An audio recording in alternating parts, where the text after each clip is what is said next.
My brother pulled a surprise proposal on my fiancée to prove she's just using me to get back at him, and now I'm crossing my fingers that his wild move hasn't scared her off. My 28 male brother Mark, 26 male, used to date my fiancée Jen, 26 female, a year ago. For context, they dated back in August 2022. They were only together for a month before he broke things off with her because he was bored of being in a relationship and never really wanted to settle down anyway.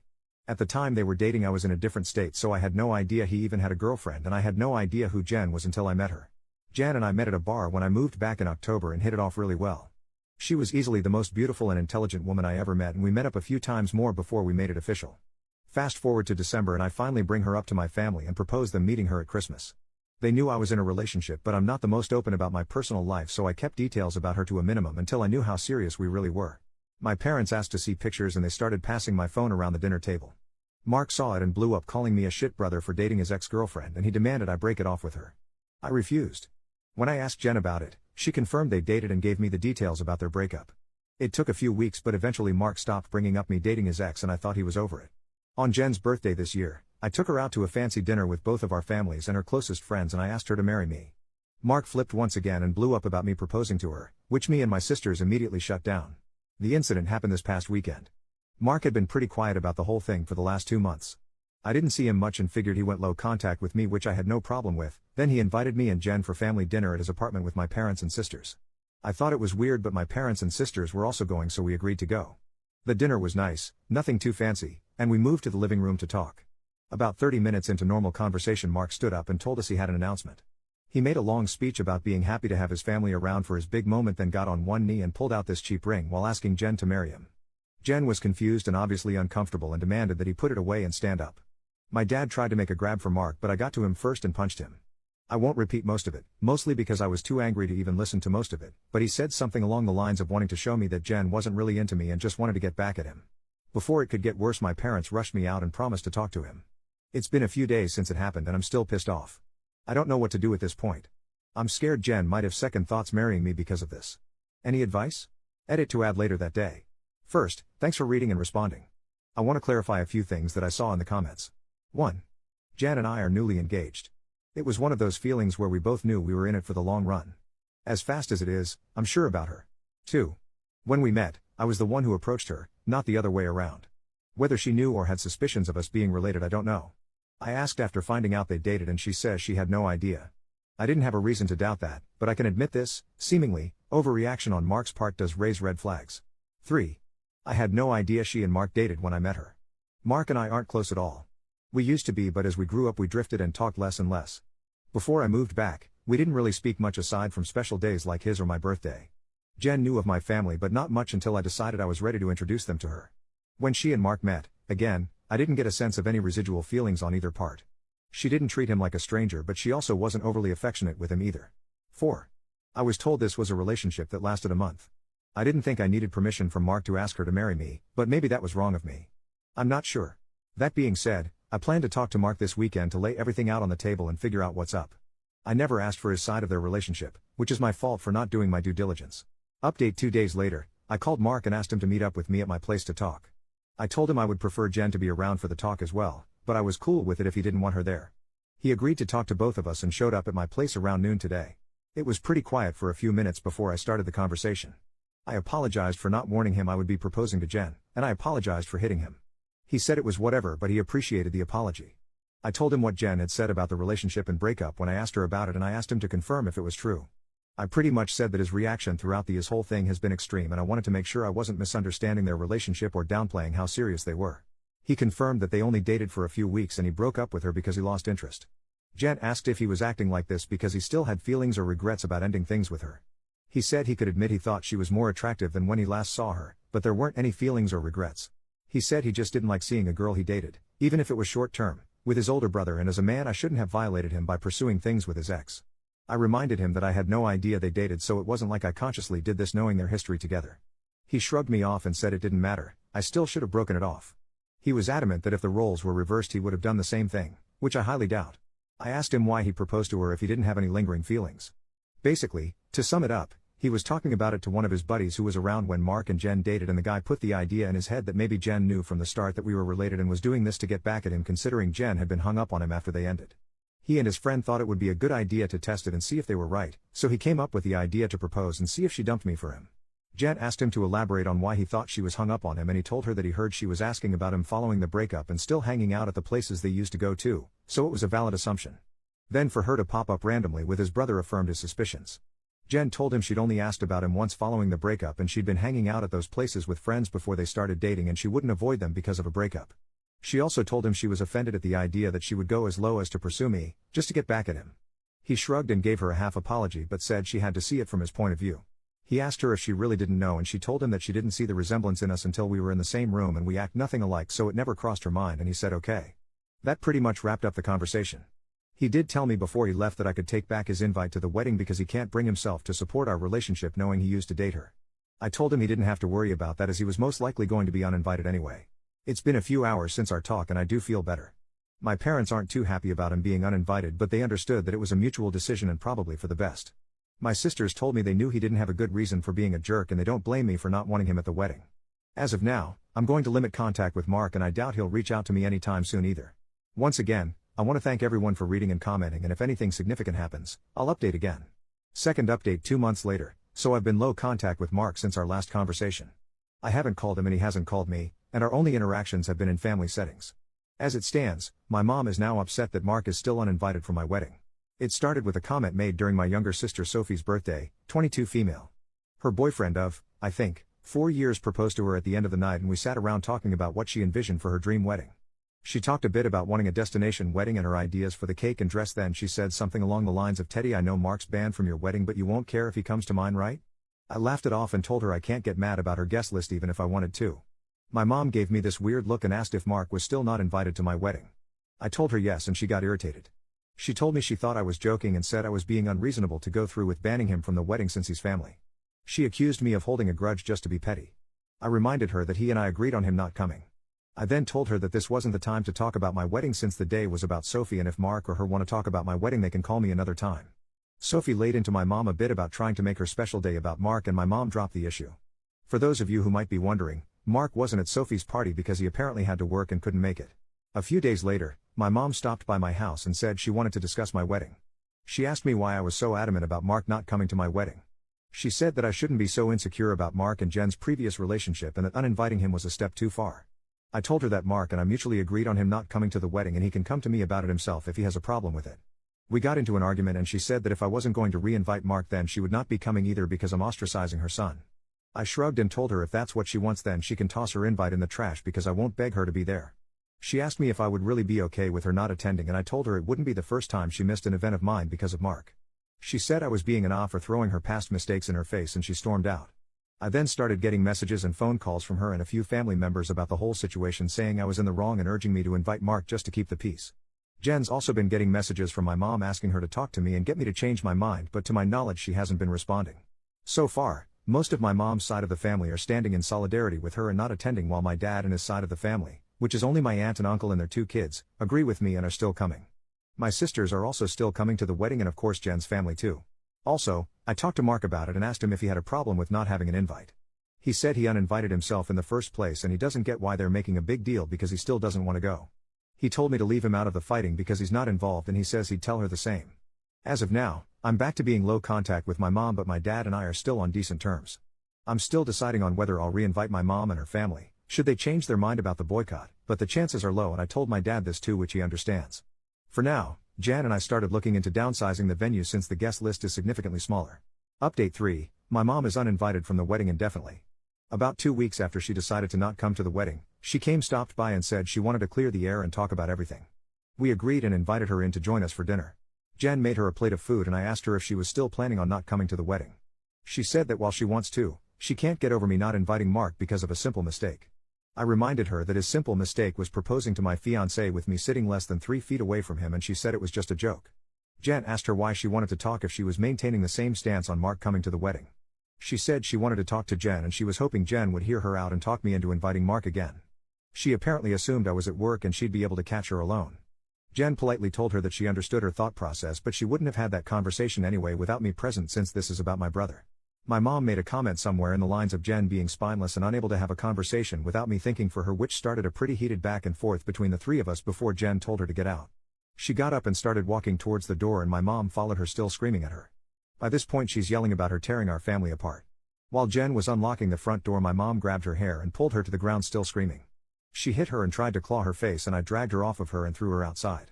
She banged on the door for a few minutes while I made sure Jen was okay before she left and called the both of us repeatedly. When I was sure Jen was okay I texted my mom and told her not to bother reaching out again because we'll never speak to her again. I called my dad and sisters and told them what happened too. My dad was surprised and tried to make excuses, saying she'd been stressed about this whole situation for a while. My sisters say they knew she'd snap eventually since she's always been a crazy bitch and they said they'd come make sure Jen is okay. I asked Jen if she wanted to press charges but she declined and said she only wanted to cut contact with her for good. I told that part was obvious but she should still talk to the police since she was physically assaulted but she doesn't want my mom to get arrested. My sisters and Jen's mom came by to comfort her thankfully so she's doing okay. My mom is blocked on everything until Jen says otherwise. I genuinely don't know what to do now. Jen doesn't want to go to the police because she'd feel guilty having her arrested over this, but my sisters and I want to convince her too, and I'd at least want documentation in case something happens in the future. Clarification and some background on my relationship with my parents. Some people were asking questions about my mom and my decision not to be open with Jen about my relationship with my parents. I figure I could give some background on why we're so strained. Like some of you said, Mark was the golden child. Mark was my mom's baby boy and she didn't do much to try and hide it. They didn't spend much time with my sisters and I like normal parents did with their kids unless they had to, but they'd spend time with Mark as often as possible like taking him out shopping while we stayed with a sitter, or bringing him home his favorite food and toys from the store when they'd shop alone. He usually got better things compared to the rest of us like new expensive clothes while ours were thrifted or new toys just for him compared to old toys we had to share with each other. If my sisters and I got gifts, they were for us to share, but my mom made it pretty clear that Mark's things were only for him and we shouldn't touch it. When Mark would screw up, I'd get punished for not being a good role model and showing him the proper way to behave. For example, Mark went through a phase of breaking his toys and I got the beating because obviously he learned that behavior from me. When he was 8, Mark got in trouble at school for trying to push a kid down the stairs. I was grounded for 2 weeks and told to apologize to the kid for not teaching my brother right. When I turned 13, I pushed for my parents to start giving me an allowance. They agreed as long as I did household chores like mowing the lawn, taking out the trash, raking leaves, etc. It was usually somewhere around $25 a week to help me start saving. Mark saw that I was getting money and he begged my parents for an allowance too. Instead of making him work, $10 of my allowance money was given to him each week because we were doing such a good job with our chores, that he never touched. Whenever I asked him to help, he'd tell me it's not his job to do chores so why should he bother. It was around this time that I started really distancing myself from my brother. By the time I entered high school, we only talked to each other when we needed small favors or when we absolutely had to. I got my first job when I turned 17 because I wanted to finally get my own car and make money that they couldn't force me to give to Mark. My oldest sister Maggie helped me start my own bank account and showed me how to properly budget and save my money. I got my first car at 18 after all of my hard work. When Mark got his license, my parents asked me to let him use my car to get around and for extra practice behind the wheel. Reluctantly I agreed and for a while the arrangement was fine. Mark used my car when I didn't need it and helped maintain it pretty well. When he expressed wanting my parents to buy him his own car, my mom came to me and told me to give him my car because he needed it more. When I refused, she threatened to kick me out. We got in a fight that night which ended with her giving Mark my car and taking me to transfer ownership of it to him within the following few days. Since I didn't have anywhere else I could go at the time, I just sucked it up and signed it over. When I graduated high school, both of my parents skipped my graduation because Mark didn't want to sit in a long ceremony just to see me get a piece of paper, and my mom didn't want to leave him alone for the night. So I only had the support of my sisters and my aunt and uncle who wanted to take me out.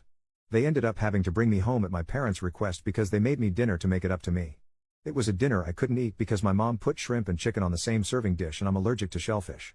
My first year out of high school I worked 2 jobs to buy myself another car, and at the start of the new school year I moved away for college and cut contact with them.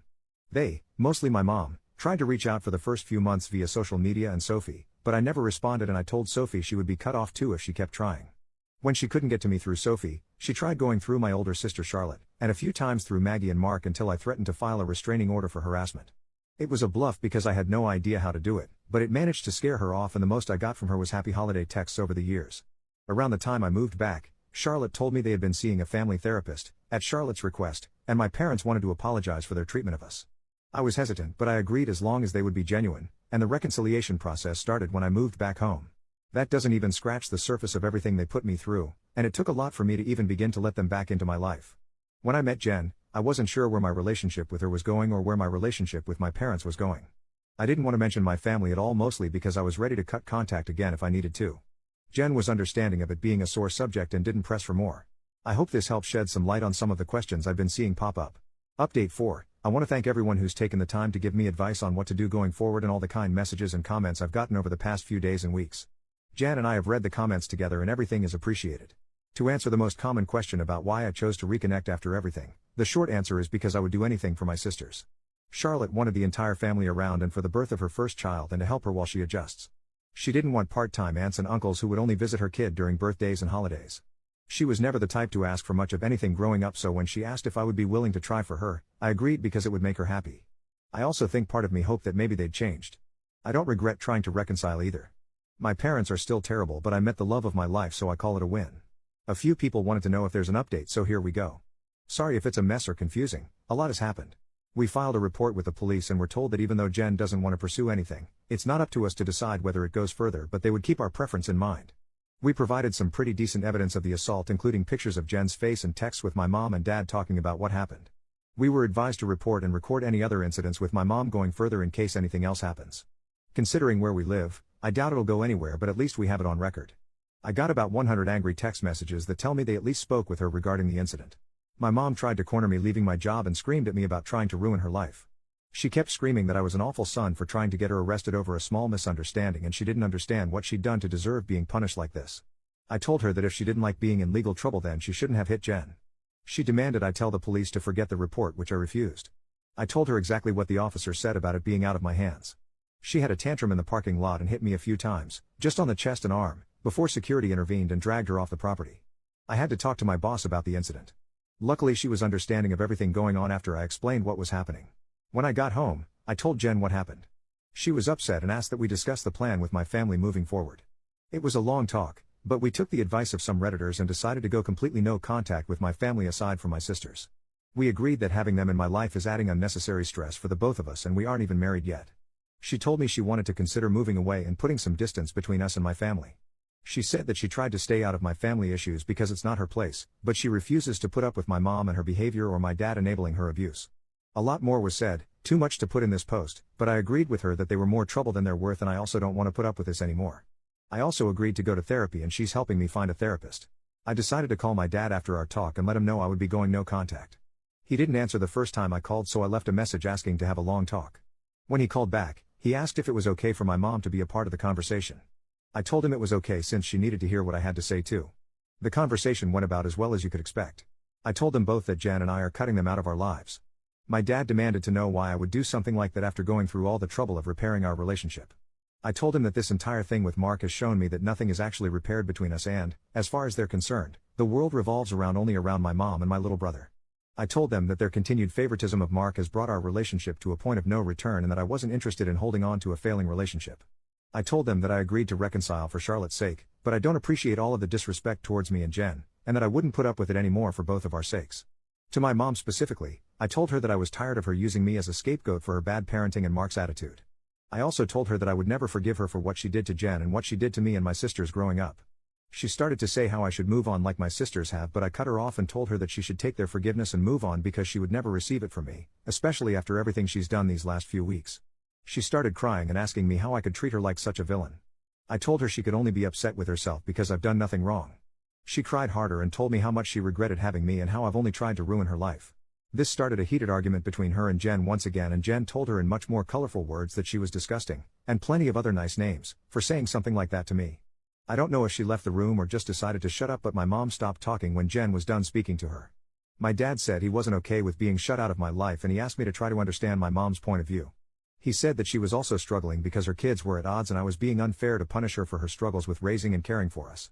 The last thing he said was that we were a family and I shouldn't let past mistakes stop us from moving forward together. I told him that the only person she ever cared for was Mark and herself, and there was nothing he could say or do to make me change my mind. I told him that it was up to him whether to keep my number, but I would be blocking him and my mom everywhere and I wouldn't be reaching out again. Then I hung up. Afterward, I sent a long email with a link to my posts attached to my entire family uninviting everyone except my aunt and uncle and my sisters to the wedding. I hadn't cried in a long time, but Jen held me while I cried after writing the email and she assured me we would be okay. My sisters also reached out to me after reading the email. I apologized to Charlotte for not being able to continue reconciling like she wanted, but she told me it was okay and it's not my fault I had to cut them off again. The response from my family has been pretty mixed. Some are angry I aired out family issues on a public internet forum, while others are pissed at my parents because they never knew it was this bad. The last person I talked to about everything was Mark. He asked if I was cutting him off too, and I told him I wasn't, but I wouldn't be going out of my way to reach out to him either. He didn't argue and just wished me the best with the wedding, and we haven't spoken since. Right now, Jen and I are looking for a new place to stay. The plan is to move closer to Jen's brother. He lives about 3 hours from where we are now, and Jen and I like the city he's in. I spoke to my boss about transferring, and Jen is looking into the option of working 100% remotely or possibly finding a new job. And once again our venue's changed. Since the guest list is significantly smaller, my future brother-in-law is considering letting us use his lake house for our wedding. I don't plan to post any more about this unless the sky falls, at least not until the wedding, because I want to move on with life, but I want to thank you all for your comments and advice. New update 10 months later. Hey everyone, it's been a while since I posted here. Things have been busy, but I saw a few requests for an update. It's small, but here it is. I have a wife and a newborn daughter now. We found out Jen was pregnant around the time of my last post, so that pretty much kicked us into overdrive as far as moving away and starting fresh in a new place. I was able to transfer to a different location, and Jen found a new job here that lets her work remotely. We got married 4 months ago at her brother's lake house. We didn't plan to have the ceremony so soon, but we both didn't want to wait for the baby to arrive to get married. Jen also found a dress that she fell in love with and didn't want to get too big to wear it. It was a small ceremony with mostly her family present, but my sisters, aunt, and uncle did attend. I know some people probably wanted to hear about a huge blowout at my wedding, but it was easily one of the best days of my life. My daughter was born early last month. She's beautiful, happy, and healthy. Jen's also doing okay. The last stretch of the pregnancy was hard for her both emotionally and physically, but since giving birth she's been doing better. She's seeing a doctor regularly during this postpartum phase due to complications she had during the pregnancy, but so far there aren't any major health concerns for her. Besides complaining about the doctor visits, I don't think I've seen a frown on her face since we've brought our daughter home. As for my parents, I haven't heard from my dad, but my mom did reach out a few days after the wedding. Apparently my uncle sent them some of the photos they took at the wedding.